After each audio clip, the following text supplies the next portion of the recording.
I'm speaking on behalf of the member for Kooyong today, who's not here due to sickness.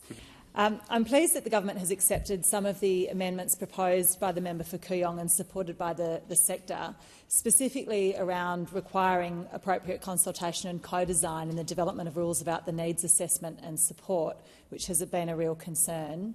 Embedding the review of the needs assessment and statement of participant supports and giving participants surety that they will be able to have those draft documents reviewed by the CEO on request, and giving participants the right to obtain and/or request a replacement assessment in relation to each statement of participant supports when they don't agree with the first needs assessment.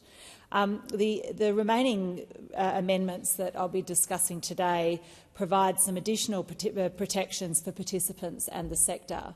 And I would like to point out that a number of these amendments have been agreed quite quickly. It may be that some of these amendments are covered by the government amendments, and we'll be looking at them in great detail.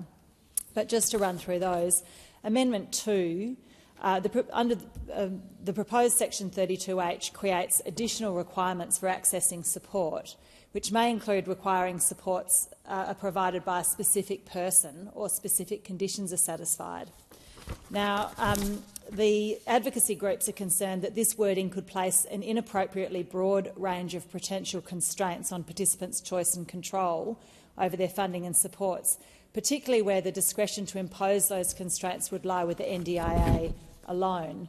So Amendment 2 makes it clear that additional requirements could only be specified where necessary to achieve a specific purpose consistent with the objects of the scheme, and the imposition of that requirement would not be unduly burdensome for a participant. On Amendment 4, the Amendment 4 relates to consultation on delegated legislation. And under the proposed amendments put by the government, the minister has addressed this. Additional delegated legislation for needs assessment and budget setting can be created. And this Amendment 4 provides greater comfort about the consultation process by requiring the tabling of a consultation statement, which seems reasonable given the level of concern in the sector about the lack of consultation and co-design and the consequences of that. The government must develop the delegated legislation, the NDIS rules, via consultation and co-design and testing, which must include First Nations people with disability, people from disability-specific communities, people from rural, regional and remote locations, people with disability who are digitally excluded, and people with disability from culturally and linguistically diverse backgrounds, and LGBTIQA+ people with disability. So that's why there's that additional requirement in relation to the consultation process.